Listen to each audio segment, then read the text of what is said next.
The year is 1793. Louis XVI has just been executed. France is devastated by its civil war and is now threatened by the First Coalition. Paranoia and terror, oh terror, grips the country by its throat as the people demand more and more purges. As a result, almost 17,000 were executed in just over a year. France now lives under the tyranny of the Committee of Public Safety, with at its head Maximilien Robespierre.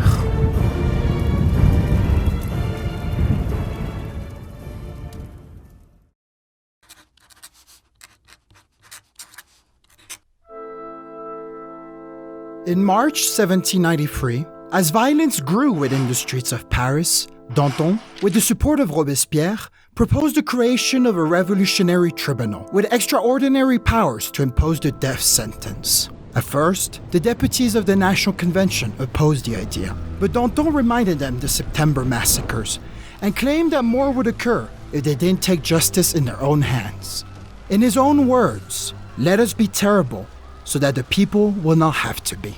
And thus was created the Revolutionary Tribunal, the first cog in the instrument of the terror. On April 5th, General Dumouriez, who had been campaigning in Belgium against the First Coalition, defected to the Austrians following his failure to persuade his troops to march on Paris and overthrow the provisional government.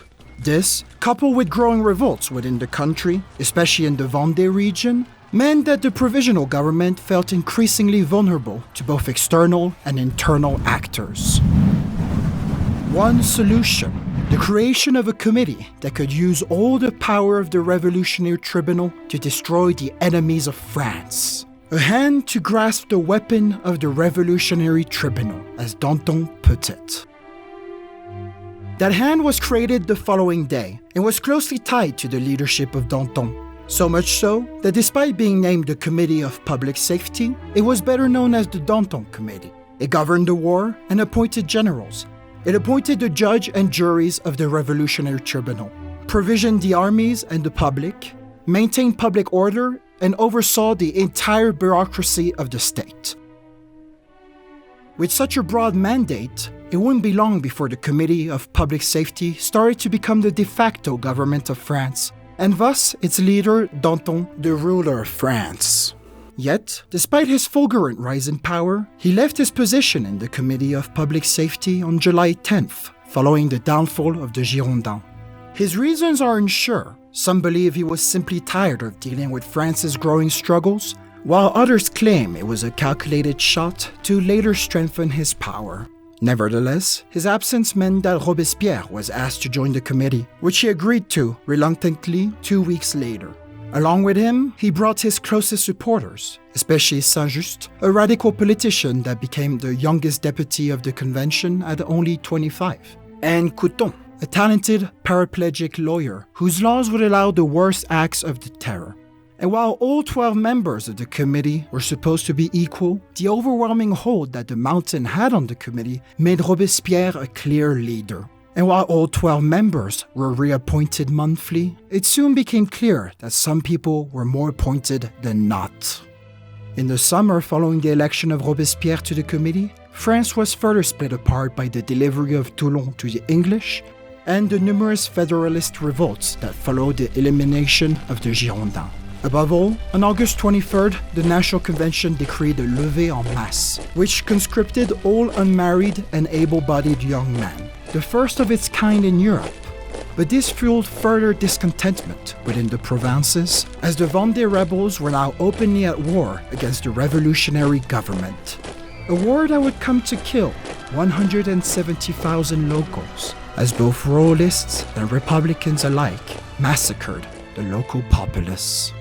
On September 4th, the Sans-Culottes stormed once more the National Convention, demanding further measures against rising prices, as well as a strengthening of the terror to target anybody suspected of conspiring against the Republic, no matter how little. The following day, Barris built on these extremist sentiments by making an inflammatory speech. "It is time that equality bore its scythe above all heads.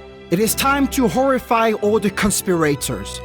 So, legislators, place terror on the order of the day. Let us be in revolution, because everywhere counter-revolution is being woven by our enemies. The blade of the law should hover over all the guilty. Terror was now the official policy of the convention. This stressed the idea that the revolutionary government should and would use any means necessary to ensure that citizens complied to its laws. This was enforced through the creation, 2 days later, of a revolutionary army made of sans-culottes, an army that would be increasingly used as harsher and harsher laws were implemented by the Committee of Public Safety in order to defeat the enemies of the nation. One of these laws was the law of suspects, which significantly weakened individual freedoms as it allowed the committee to arrest anyone suspected of treason, whether it was hoarding, royalism, or simply disapproving with how violent the revolution had turned. Furthermore, the law removed any presumption of innocence, thus making you guilty until proven innocent. That same month, the committee's scope and power was further strengthened by the law of the general maximum, which imposed price and wage controls. And while it was meant to target price gougers and rent seekers, it mostly ended up affecting small businesses and farmers who were harassed by the Revolutionary Army into surrendering the little food they had. It is thanks to these laws that the Revolutionary Police, named the Committee of General Safety, whose members were appointed by the Committee of Public Safety, were able to imprison more than 300,000 individuals during the Reign of Terror. And while these laws failed to curtail food shortages in France, and in fact worsened them as price controls discouraged any food production, they did significantly strengthen Robespierre's grasp on the country and his ability to spread the terror. So much that on October 10th, the convention abolished the constitution and recognized the Committee of Public Safety as the supreme revolutionary government.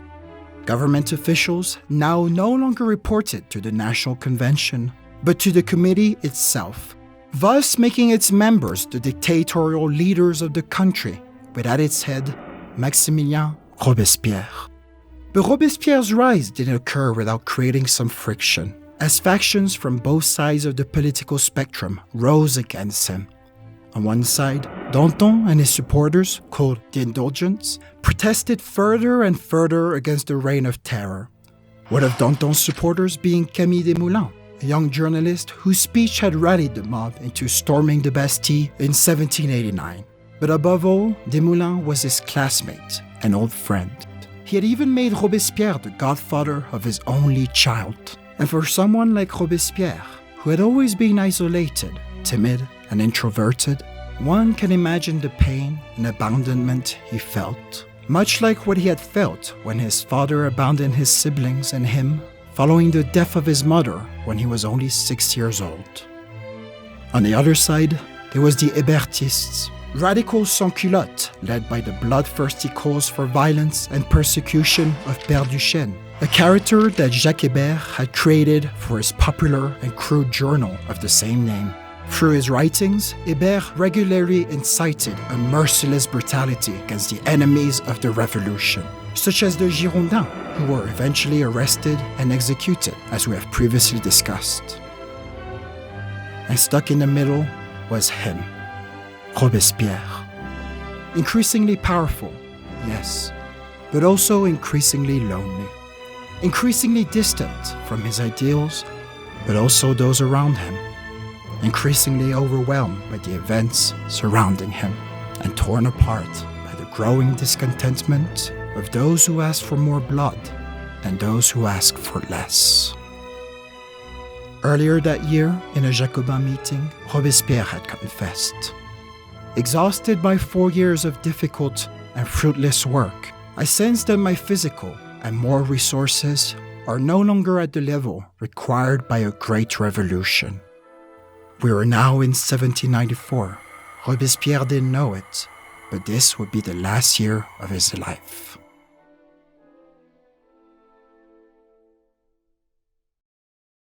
Well, this was Barris. I will see you soon. But until then, my friends, merde!